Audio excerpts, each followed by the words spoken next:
پاکستان کی بنیادی اسٹریٹجی کے اوپر ہاتھ اٹیک کر رہا ہے. یعنی پاکستان اس خطے کے اندر اپنا مغربی سرحد جو ہے اس کو سیو کرنا چاہتا ہے. طالبان کی گورنمنٹ 20 سال کے بعد پاکستان کے حق میں ایک گورنمنٹ آئی ہے, پاکستان کا مفاد ہے. اسٹیٹ بینک کس کے ایجنڈے پہ چل رہا ہے؟ کیا بھارت کے ایجنڈے پہ چل رہا ہے؟ لیکن ایک آرگومنٹ تو اور یہ سب یہ دیا جا رہا ہے کہ افغان طالبان کی اس حکومت کو ابھی کسی بھی ملک نے قبول نہیں کیا بشمول پاکستان کے. جب ایک حکومت ہی ریکگنائز نہیں ہے تو اس کی مدد کے لیے اکاؤنٹ کیسے کھولے؟ یہ آرگومنٹ دیا جا رہا ہے. عثمان صاحب, جس حکومت کو تسلیم نہیں کیا گیا تھا, حکومت کی چھوڑ دیں, جب وہ طالبان تھے کیا ان کو جہاز پہ ٹکٹ ملتی تھی؟ وہ قطر جاتے تھے, وہ قطر میں رہتے تھے, وہ جا کے اس دوران جس وقت مذاکرات ہو رہے تھے وہ ایران جاتے تھے, مذاکرات کرتے تھے, وہ چین جاتے تھے, مذاکرات کرتے تھے, وہ روس جاتے تھے, مذاکرات کرتے تھے, وہ پاکستان آتے تھے, مذاکرات. یہ کس قسم کا تماش بھی نہیں ہے یار کہ آپ ایک پورے کا پورا, اور آپ لکھتے ہیں کہ ہم جو ایگریمنٹ ہے امریکہ کا اس کو دیکھیں کہ طالبان اسلامی امارات Afghanistan of which United States does not recognize agrees to, آپ ایک پورا معاہدہ کرتے ہیں, اس معاہدے کے تحت آپ فوجوں کو انخلا کرتے ہیں, اور کیا ریکگنائزیشن ہوتی ہے؟ آپ اس کا مطلب یہ ہے کہ صرف سائن اپ پیپر ریکگنائزیشن ہوتی ہے. امریکن سفیر وہاں جا کے ملتے ہیں, باقی لوگ وہاں جا کے قطر میں ان سے مذاکرات کرتے ہیں. کیسی مسئلہ یہ نہیں ہے, مسئلہ یہ ہے کہ وہ تو بات ایشو ہے, اس کے باوجود بھی ایئر لائنز آ رہی ہیں, ٹھیک ہے, مختلف قسم کے ابھی وہ انہوں نے ابھی تاجکستان وہ گئے ہوئے تھے اسی بات کے مذاکرات کے اوپر. ابھی وہ جا کے وہاں پر ایران میں جا کے انہوں نے جا کے مذاکرات کیا ہے کہ جو احمد شاہ مسعود کے بیٹا اور حکمت یار ان ساروں کے بارے میں کیا ہو, واپس آؤ اور مین سٹریم کے اندر شامل. ابھی انہوں نے اپنا بجٹ بھی منظور کیا ہے. ان کا مسئلہ صرف یہ ہے کہ آپ نے ایک انٹرنیشنل سیزر بنایا ہوا ہے, وہ اپنی جگہ موجود ہے. لیکن مجھے صرف کہنے کی صرف بات یہ ہے کہ اسٹیٹ بینک جو ہے یہ کس کا بینک ہے جس نے پاکستان کے بنیادی مفاد کے اوپر اٹیک کیا ہے؟ مفاد آپ کا جی, آپ 20 سال آپ لڑتے رہے, 20 سال کا 40 سال سے آپ لڑ رہے ہیں کہ کیونکہ 40 سال پہلے بھارت نے افغانستان کے اندر اپنے رشتے مضبوط کیے تھے, ظاہر شاہ کے زمانے میں مضبوط تھے. مجھے یاد ہے کہ کابل شہر کے بیچوں بیچ پشتونستان چوک ہوتا تھا, جس کو بعد میں لوگوں نے پھر پاکستان چوک کا نام دیا, آریانہ ہوٹل کے ساتھ ہوتا تھا. اب دیکھیں اس پشتونستان چوک پہ وہ نعرے جو پاکستان کے اس بارے میں لہذگی, جس افغانستان کے اندر ایک زمانے کے اندر سارے کے سارے یہاں سے لوگ اٹھ کے جاتے تھے. یہ جو نیپ کے لوگ گئے تھے, جب یہ اجمل خٹک گیا تھا اور وہ جبا خان صوفی نے جیسا بات کھولی ہے جس میں انڈین ایمبیسڈر وہاں آ کے پیسے بانٹتا تھا اور پاکستان میں دھماکے ہوتے, وہ افغانستان اگر آپ کے ساتھ ایک طرح کی بہتر ریلیشن شپ میں آ گیا ہے, اور وہ زمانہ نہیں رہا جب 40 کو وہاں انڈین کانسولیٹ کھلے ہوئے ہوں اور آپ کو ہر وقت خطرہ ہو کہ وہاں سے لوگ آئیں گے. اب آپ ایک اسٹیٹ بینک کا بندہ, ایک ملازم, پاکستان کے پیسوں پہ پلنے والا, پاکستان کے پیسوں سے تنخواہ لینے والا, پاکستان کے 22 کروڑ عواموں کے ٹیکسوں کے اوپر اپنی زندگی گزارنے والا رضا باقر یہ اعتراض کرتا ہے. حیثیت کیا ہے اس کی پاکستان کی گورنمنٹ کے سامنے؟ تو پاکستان کی گورنمنٹ کیا ایکشن لے سکتی ہے؟ فوراً میں بتاؤں, ایک میرے جیسے بندے نے کیا ہوتا نا اب تک سسپینڈ ہوا ہوتا. لیکن آپ نے خود مختاری دی ہے فیصلے کرنے میں. نہیں, یہ خود مختاری نہیں ہے. خود مختاری یہ ہے کہ آپ اس سے پیسہ نہیں لے سکتے لون کا. خود مختاری یہ ہے کہ وہ زیادہ نوٹ نہیں چھاپ سکتا. خود مختاری یہ ہے کہ وہ بینکوں کو زیادہ سے زیادہ لیوریج دیتا کہ تم یہ اس طرح سے باہر چلے جاؤ. خود مختاری یہ ہے کہ وہ انفلیشن کو کنٹرول کرتا ہے. یہ خود مختاری کدھر سے آ گئی؟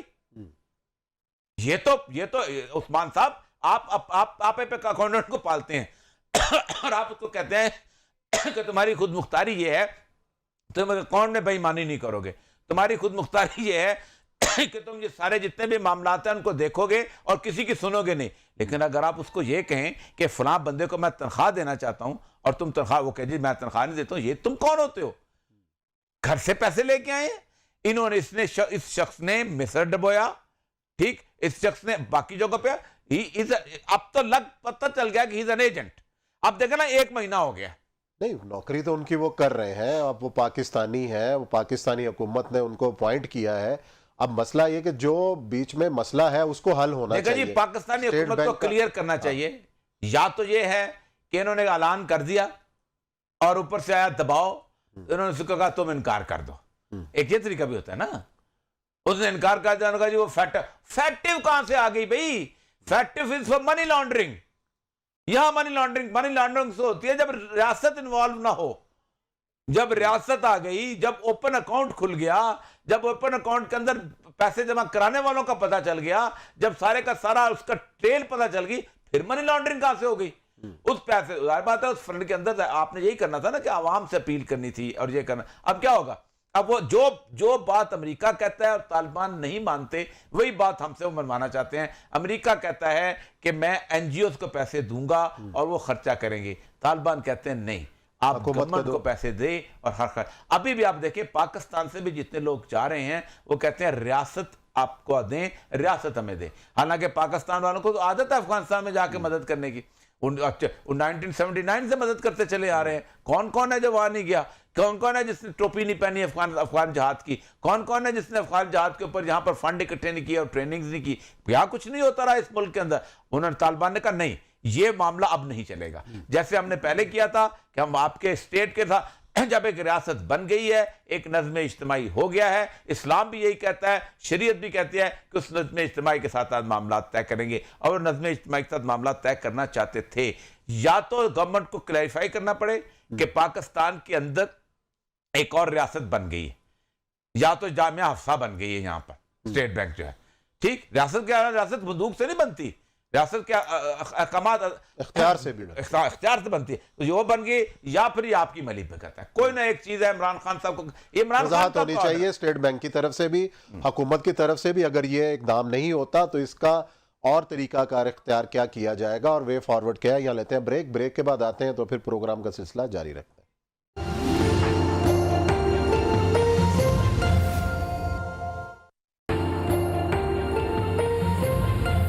آج ایک بڑا واقعہ ہوا ہے، وہ ہے ابوظہبی، جہاں پہ ابوظہبی ایئرپورٹ پر نشانہ بنایا گیا آئل ٹینکروں کو، اور کہا یہ جا رہا ہے کہ حوثی باغیوں کی طرف سے حملہ کیا گیا. اس کے اندر ایک پاکستانی بھی جاں بحق ہوئے اور باقی 2 مرنے والوں کا تعلق بھارت سے ہے. حوثی باغیوں نے کہا ہے کہ اس حملے کی تفصیلات جلد سامنے لائی جائیں گی. اس پوری جنگ کے دوران ابوظہبی پہ ہونے والا یہ پہلا حملہ ہے جہاں پہ عرب ریاست کو نشانہ بنایا گیا. کتنا بڑا واقعہ ہے. اور یہ صاحب یہ کہ جس طریقے سے نشانہ بنایا گیا اور اس کی جو ویڈیو سامنے آئی ہے اور دھواں اٹھتا ہوا نظر آ رہا ہے، اور حوثی باغیوں نے اس کو کہا ہے کہ اس کی تفصیلات بھی جاری کی جائیں گی. ابوظہبی کے اوپر حملہ اور اتنے اہم اسٹریٹجک جگہ پر حملہ، کیا پیغام دے رہے ہیں حوثی باغی؟ اور ایک طرف تو ہمیں یہ اطلاعات مل رہی تھی کہ شاید معاملہ مذاکرات کی طرف جا رہا ہے اور یہ جنگ بھی جو ہے بالآخر ختم ہو جائے گی، لیکن یہ تو آگ کے شعلے اور بڑھتے ہوئے نظر آ رہے ہیں ریجن کے اندر. دیکھیں مسئلہ سارا یہ ہے کہ یہ جو پورے کا پورا سعودی عربیہ ہے، اس کے ارد گرد جتنی بھی ریاستیں ہیں، جن میں یمن آتا ہے، جن میں اس کے بعد مسقط عمان آتا ہے، اس کے بعد پورے کا پورا یو اے ای کی 7 ریاستیں آتی ہیں، پھر کویت آتا ہے، پھر قطر آتا ہے، اور اس کے بعد آگے جا کے بحرین آتا ہے. یہ ساری کی ساری ریاستیں جو ہیں، ان پر صدیوں سے آپس میں لڑائی ہوتی تھی، رومنز کی اور ایرانیوں کی. زیادہ تر یہ ایرانیوں کے زیر اثر رہتی تھیں. جب رومنز آ جاتے تھے تو وہ شام کا علاقہ اور یمن کا، اس کا فلسطین کا علاقہ فتح کر لیتے تھے، اور یہ نیچے کا علاقہ جو ہے یہ ایرانیوں کے پاس رہ جایا کرتا تھا. اس علاقے کی مختلف قسم کی ٹریڈیشن جتنی بھی اسی طرح کی چلی آ رہی ہیں. اسی لیے بہت حد تک ہمیشہ سے اس مین سینٹرل عرب کے جو باغی ہوتے تھے وہ زیادہ تر انہی علاقوں کے اندر پناہ لیا کرتے تھے، اور زیادہ تر وہ عرب کے بدو ہی وہاں پر ہوا کرتے تھے. لیکن تیل کے آنے کے بعد ہوا یہ ہے کہ اچانک ان سارے علاقوں کے لوگوں کو اہمیت مل گئی. یہ جو سارے بڑے بڑے لوگ تھے، یہ جس وقت تیل نہیں ہوتا تھا، آپ کو اندازہ ہوگا کہ حاجیوں کے جب قافلے جایا کرتے تھے تو راستے کے اندر جتنے بھی قذاق ہوتے تھے وہ اسی علاقوں کے اندر ہوا کرتے تھے. اور اب ان کے ذابط بہت زیادہ تیل آ گیا. رسول اللہ صلی اللہ علیہ وسلم کی ایک بڑی مشہور حدیث ہے جو کہ فتن کے اوپر سب سے بڑی حدیث ہے. آپ صلی اللہ علیہ وسلم اپنی وصال سے، دنیا سے پردہ کرنے سے صرف چند دن پہلے صحابہ کے ایک مجمع میں بیٹھے ہوئے تھے، اور آپ صلی اللہ علیہ وسلم کے پاس ایک صاحب بہت سفید اجلے کپڑوں میں آ کے بیٹھ گئے، اور انہوں نے ان کے ساتھ اپنا گھٹنے سے گھٹنا لگا دیا. تو صحابہ بڑے حیران ہوئے اور کہا کہ اچانک ہاتھ رکھا اور ایک سوال پوچھا کہ یا رسول اللہ یہ بتائیے کہ اسلام کیا چیز ہے. تو آپ نے بتایا. پھر اس سے پوچھا یا رسول اللہ یہ بتائیے کہ ایمان کیا چیز ہے. آپ نے یہ بتایا. پھر تیسرا انہوں نے ایک اور سوال پوچھا، احسان کیا چیز ہے. تو آپ نے احسان کا جواب دیتے ہوئے کہا کہ اللہ کی ایسی عبادت کرو جیسے تم اسے دیکھ رہے ہو، اگر ایسا ممکن نہیں تو پھر ایسے کرو جیسے وہ تمہیں دیکھ رہا ہے. اس کے بعد 2 سوال ایسے کیے جو اس سارے ایریا کے بارے میں آتے ہیں. آپ سے پوچھا گیا کہ قیامت کب آئے گی، تو آپ نے جواب دیا کہ پوچھنے والے سے جاننے والا زیادہ نہیں جانتا، جتنا تم جانتے اتنا ہی میں جانتا ہوں، یعنی کل علم العلم عند اللہ۔ اگلا سوال کہ کہا اشراط الساعہ یعنی علامات کیا ہے، تو آپ نے کہا جب عرب کے ننگے پاؤں پھرنے والے چرواہے اونچی اونچی بلند و بالا عمارتیں بنانے میں ایک دوسرے کا مقابلہ کرنے لگیں گے، اور دوسرا تھا کہ لوڈی اپنے آقا کو جنم لے گی۔ تو یہ علامت جو ہے یہ کمپلیٹ ہوئی۔ اس کے ساتھ ایک اور حدیث کی علامت آتی تھی کہ جب قبیلہ دوس جو ہے، یہ یمن کے علاقہ کا قبیلہ جو تھا، اس کی عورتوں کی سرین بتوں کے گرد گھوم لے گئے گی۔ تو ابو دھابی جو ہے اس کی مین ایگزامپل ہے۔ آپ کو یاد ہوگا کہ وہ عمار کا ٹاور اور نخیل دونوں کیسے ٹاور بنانے میں مقابلہ کرتے تھے، اور یہ جو برج خلیفہ جو بنا ہے اس کا مقابلہ کتنے عجیب و غریب طریقے سے ہو رہا تھا، اور اس کے ساتھ ساتھ وہاں مندر بھی بن گیا اور وہ سارا اس پورے علاقے کے اندر ایران جو ہے وہ اپنی پرانی اس ہیجمنی کے حساب سے چلتا ہے، اور اس کی وہ پراکسیز چل رہی ہیں۔ اب آج سے کچھ عرصہ پہلے شام کے علاقے میں دیر الزور میں ہوا یہ تھا کہ ایران نے وہاں پر حملہ کیا تھا، اور وہاں پر باقاعدہ امریکن کیمپ کو حملہ کیا، اور انہوں نے پھر ریٹیلیٹ بھی کیا۔ یہاں پر یمن کے اندر جو ہیں یہ بیسیکلی زیدیہ فرقہ کے لوگ ہیں۔ زیدی جو ہیں حضرت امام زین العابدین کے بیٹے زید بن علی جو ہیں، ان کا نام علی تھا، زید بن علی بن حسین بن علی، تو زید بن علی کے ماننے والے ہیں۔ یہ سب سے زیادہ سنیوں کے قریب ترین لوگ ہیں۔ یہ وہ لوگ ہیں کہ جو پہلے دو خلفاء کو بھی عزت کرتے ہیں، احترام دیتے ہیں، لیکن حضرت علی کو تفضیل یعنی فضیلت دیتے ہیں ان کے اوپر، لیکن باقی تمام تر ان کی جتنی بھی چیزیں ہیں وہ ان کے ساتھ۔ لیکن حوثی جو ہیں ان کو دبانے کی کوشش کی ہے انہوں نے، سعودیز نے، اور اس کے ساتھ ساتھ ایران کا ایک انفلوئنس بنا، کیونکہ سعودی عربیہ جو ہے اس نے اپنی ہیجمنی قائم کرنے کی کوشش کی۔ پراکسی جاری ہے یمن اچھا، اب ہیجمنی سر، ہیجمنی یہاں بھی پورے علاقے میں۔ اب ہوا یہ ہے کہ ساری 12-13 پراکسیز کے اندر سب سے بڑی دلیل جو سعودیز دیتے ہیں کہ ہم اسرائیل کے ساتھ تعلقات اس لیے بنا رہے ہیں کیونکہ ایران ہمارے پیچھے ہے، تو یہ ہے وہ۔ تو جب ایران پیچھے نہیں تھا تب کون سے تم اسرائیل کے ساتھ دشمنیاں کر رہے تھے؟ 48 میں تم نے کیا کر لیا، 67 میں تم نے کیا کر لیا، 73 میں ایک فیصل اللہ کا بندہ وہ آیا تھا، وہ اس میں لڑا تھا۔ اصل مسئلہ یہ ہے کہ اس وقت وہ مکمل طور پر امریکنز جو ہیں وہ یہ چاہتے ہیں کہ، اور خاص طور پہ اسرائیل بھی چاہتا ہے کہ یہ پورے عرب کے لوگ جو ہیں یہ دباؤ میں آ جائیں، اور یہ اس کی جھولی کے اندر اب جھولی میں گر چکے ہوئے ہیں۔ آپ خود سوچیں کہ مسقط تمان جیسی جگہ پہ جہاں کہ وہ، آپ خود سوچیں وہ خارجی عباسی وہاں پر حکمران ہیں، وہ وہاں پر جا کے بھی اسرائیل کا وزیر اعظم جو ہے وہ جاتا ہے اور وہاں جا کے ان سے معاہدات اور پیکٹ کرتا ہے، جو کبھی کہتے تھے کہ انہوں نے اپنے رسول اللہ علیہ وسلم کا خط رکھا ہوا ہے کہ ہمیں رسول اللہ علیہ وسلم نے ذمہ داری لگائی تھی تم جا کے تبلیغ کرو، اور ہم نے مالٹا کے علاقوں کے اندر، پھر آگے جا کے ہم یہ جو ہے ملائیشیا اور انڈونیشیا میں جا کے ہم نے تبلیغ کی ہے۔ لیکن اس سارے معاملے کے اندر ابو دھابی کا اٹیک سمبولک ہے، اور یہ اٹیک ہے کہ بیسیکلی ابو دھابی پہ نہیں، اسرائیل پہ اٹیک ہے، کیونکہ اسرائیل کی نیشنلٹیز وہاں مل رہی ہیں، اسرائیل والے وہاں پہنچ رہے ہیں، اور وہ باتیں رسول اللہ علیہ وسلم کی باقاعدہ حدیثوں کی پوری ہو رہی ہیں کہ یہ پورا علاقہ جو ہے یہ ایک دن گریٹر اسرائیل کا حصہ بن جائے گا، اور یہ عرب جو ہیں ہاتھ ملتے رہ جائیں گے، اور جب تک یہ رسول اللہ صلی اللہ علیہ وسلم کی اس حدیث کے مطابق اپنے آپ کو درست نہیں کرتے، ان پہ یہ صورتحال بنتی، اور یہی ہونا ہے۔ اور ایک دن ہوگا یہ کہ یہ جو حوثی جو ہیں یہ کسی نہ کسی طریقے سے حجاز کے علاقے کی طرف آ جائیں گے، اور وہاں سے پھر وہ جو ایک مشہور حدیث آتی ہے کہ مدینہ بھی اس قابل نہیں رہے گا کہ لوگ رہ سکے تھے، امام مہدی وہاں سے بھاگ کے مکہ آ جائیں اور وہاں پر بیعت ہوگی۔ یہ لمبی بات ہے، کب ہوگی اس کا کچھ علم نہیں، لیکن اس وقت جو خون باہر بہ رہا ہے اور یہ گزشتہ 30-35 سال سے بہ رہا ہے، یہ پراکسیز سے بہ رہا ہے۔ اب وہ پراکسیز جو ہیں اس لیول پہ آ چکی ہوئی ہیں کہ کم از کم کوئی 17-18 گروپ تو اس وقت شام اور عراق میں کام کر رہے ہیں، کوئی 12-13 گروپ جو ہیں وہ یہاں پر کام کر رہی ہے۔ انصار جو ہے اس کے یمن کا گروپ جو ہے اس کو ایران سپورٹ کر رہا ہے۔ پھر لیبنان کی حالت بری ہو گئی ہے، اب تو دیوالیہ ہو چکا ہے۔ لیبنان زندہ رہنے کے لیے لوگوں کے پاس پیسہ نہیں رہ گیا، کھانے کے لیے روٹی نہیں رہ گئی۔ اسی ساری کانفلکٹ کے اندر یہ شیعہ کا علاقہ ہے، یہ سنی کا علاقہ ہے، یہ عیسائی کا علاقہ ہے، ایسا بٹا ہوا ہے کہ آپ ایک گلی سے دوسری گلی تک آپ کراس نہیں کر سکتے۔ تو یہ پورے کا پورا خطہ جو ہے اس بری طرح کی اس آگ کی لپیٹ میں آ گیا ہے کہ وہ حدیث مجھے آج بالکل سچ ہوتی ثابت ہو رہی ہے کہ آپ صلی اللہ علیہ وسلم نے فرمایا کہ مشرق کا سمندر بند ہو جائے گا، جو جہاں ہے وہیں رہ جائے گا اور باہر نہیں نکل سکے گا، اور مشرق کا سمندر جو ہے وہ وہی ہے کہ جو شط العرب سے شروع ہوتا ہے اور خلیج فارس سے ہوتا ہوا گوادر تک اور پستی تک اس جگہ پہ آتا ہے۔ اصل مسئلہ یہ ہے عثمان صاحب کہ یہ جو اٹیک ہوا ہے یہ بنیادی طور پر نہ صرف ابوظہبی پہ اٹیک ہوا ہے بلکہ ابوظہبی کی اس پالیسیز اور اسرائیل کے اس معاملے پہ اٹیک ہوا ہے کہ اب دیکھتے یہ ہیں کہ اگر اسرائیل بیچ میں کودتا ہے، کیونکہ اسرائیل کا پچھلے بینجامن نیتنیاہو کا بیان بھی آیا تھا، اس نے کہا تھا کہ ہم جو ہیں، اور وہ جو نیا ان کا وہ ہے اس کا بیان آیا تھا وزیر اعظم کا کہ ہم خود نمٹ لیں گے، امریکہ پیچھے ہٹ جائے، ہم خود سنبھال لیں گے وہ پیچھے۔ اب دیکھیں نا 4 فلائٹس ہیں ڈیلی وہاں پر۔ مصر کے حالت یہ ہے کہ صبح بس چلتی ہے وہاں سے زملک سے جزیرے سے، اور وہاں جا کے سیدھی تل ابیب پہنچتی ہے، شام کو یہ لوگ اپنا ڈانس وانس پارٹیاں اٹینڈ کرتے ہیں، ویکینڈ میں صبح سویرے واپس دوسری بس پہ آ جاتے ہیں یا رات رک کے صبح آ جاتے ہیں۔ یہ وہاں پر حالت ہو چکی ہے، اور اردن کا بھی حال یہی ہے، اس نے بھی تسلیم کیا ہوا ہے، رہ پیچھے گیا ہے۔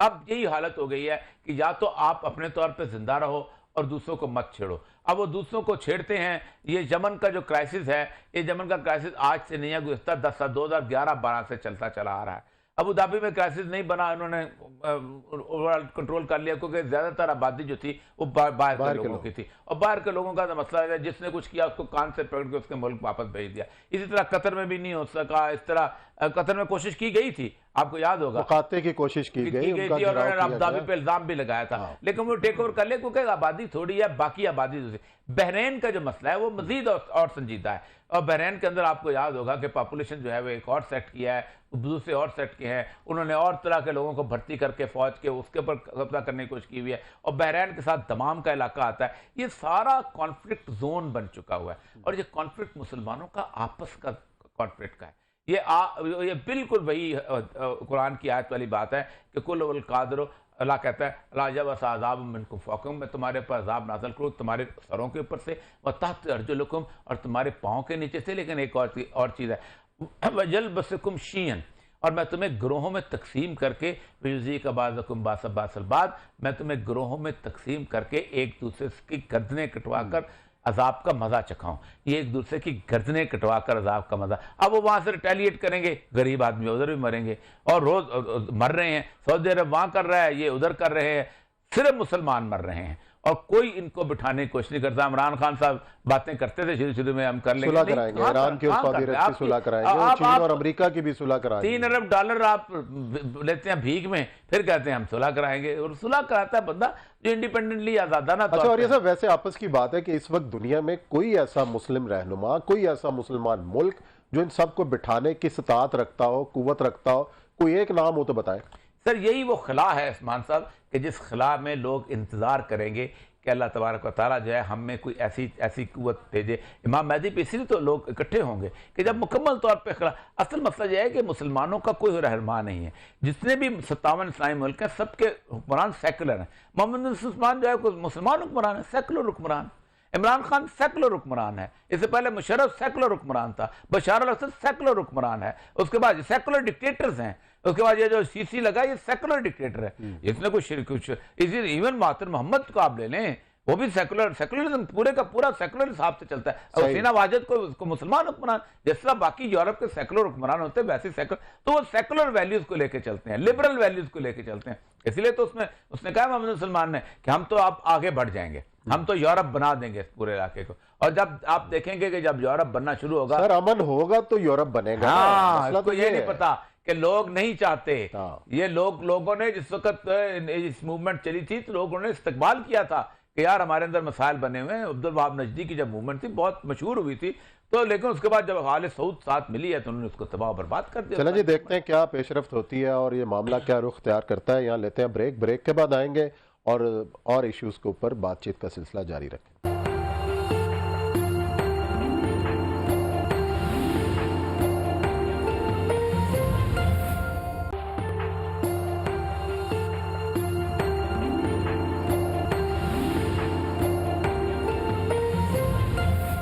جی ناظرین، بریک کے بعد آپ کو خوش آمدید کہتے ہیں۔ ایک اہم معاملہ ہے حفظ قرآن پر حکومت 20 نمبر دیتی ہے طلبہ کو، اور اب ایک ریٹ پٹیشن کی گئی ہے کہ یہ 20 نمبر نہ دیے جائیں، واپس لیا جائے۔ اس کے خلاف مختلف جو شعبہ ہے زندگی ہیں، علماء اکرام ہیں، اور طلبہ جو حفظ قرآن جنہوں نے کر رکھا ہے، ان کے اندر ایک تشویش کی لہر دوڑ گئی ہے کہ ایسا کیسے ممکن ہے، اور یہ سب ایسے فیصلے، اب یہ بڑا احسن اقدام ہے۔ ایک تو حکومت کا بھی بڑی تعریف کی جا رہی ہے کہ تعلیمی اداروں میں ناظرہ کو لازمی قرار دیا گیا اور بہت عرصے سے ایک مطالبہ تھا.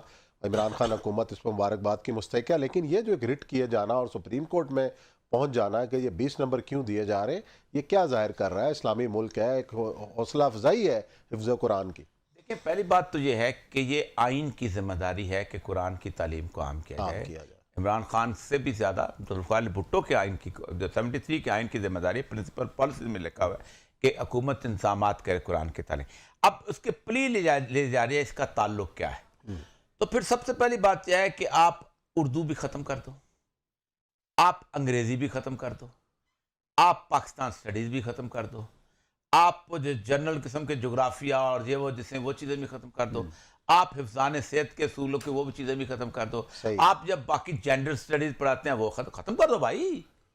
سیدھا اس کو بھائی بولو کہ تم نے بایولوجی پڑھو پہلے دن سے, ٹھیک ہے, ساتھ فزکس پڑھو, کیمسٹری پڑھو. فزکس بھی پڑھنے کے, فزکس کا کیا تعلق ہے اس کے ساتھ؟ کیمسٹری پڑھاؤ, بایولوجی پڑھاؤ اور باٹنی تھوڑی سی پڑھاؤ کیونکہ دوائیوں میں کام آنی ہے, اور کہا پتر تو ڈاکٹر بن جا. یار اس سے انسان بننا ہوتا ہے, ڈاکٹر بنانا ہے, آپ نے کسائی نہیں بنانا. کسائی بنانا ہو تو اس کو کہا جاتا ہے کہ تمہیں قرآن پڑھنے کی ضرورت نہیں ہے, کہ تاکہ وہ جس طرح چاہے ذبح کر دے. اس کو اخلاقیات پڑھنی ہے. اور حفظ قرآن بنیادی طور پر امت کی 1400 سال تک کی ذمہ داری ہے. اتنی بڑی ذمہ داری ہے. یہ قرآن ایک معجزہ ہے, اور جو اس معجزے کا تحفظ کرتا ہے اس کو تو عزت دینی چاہیے, جس کے بارے میں سید الانبیاء صلی اللہ علیہ وسلم نے فرمایا کہ جس بچے نے قرآن پاک حفظ کیا, قیامت کے دن اس کے والدین کو تاج پہنایا جائے گا. والدین کو تاج پہنایا جائے گا, اس کی تو بات ہی علیحدہ ہے. اور جس نے حفظ کیا اور اگر اس نے اس کے معاملات پہ عمل کیا تو اللہ اس کو اختیار دے گا کہ اپنی مرضی سے 10 جن لوگوں کی شفاعت تم کرنا ہے وہ کر لو. اس طرح کو تم سپریم کورٹ میں آ کر زیر بحث لے کے آتے ہو. اگر آپ نے قرآن زیر بحث لایا تو سب ختم کرو, پھر صرف سائنس کو لے کے آؤ, پھر کہو کہ سائنس پڑھو. کچھ پڑھنے کی ضرورت نہیں ہے, یہ بھی پڑھنے کی ضرورت نہیں ہے کہ ججوں کی عزت کیسے کرتے ہیں. توہین عدالت کا قانون بھی نہیں پڑھنے, کیونکہ کیا تعلق ہے ڈاکٹر کا توہین عدالت کے ساتھ؟ کیا تعلق ہے اس کا فائز عیسیٰ کے ساتھ؟ کیا تعلق ہے اس کا چیف جسٹس کے ساتھ؟ ختم. علم ختم کرو سارے کا سارا. لا ختم کرو پڑھانا. یہ بھی ختم کرو کہ اس نے ٹریفک کے اصولوں کی پاسداری کیسے کرنی ہے. یہ بھی ختم کرو کہ اس نے حکومت کی بات کیسے ماننی ہے. یہ بھی ختم کرو کہ اس نے نکاح کیسے کرنا ہے. یہ بھی ختم کرو کہ اس نے ماں باپ کی عزت کیسے کرنی ہے. یہ بھی ختم کرو کہ اس نے چھوٹوں سے پیار کیسے کرنا ہے. ختم کر دو بھائی.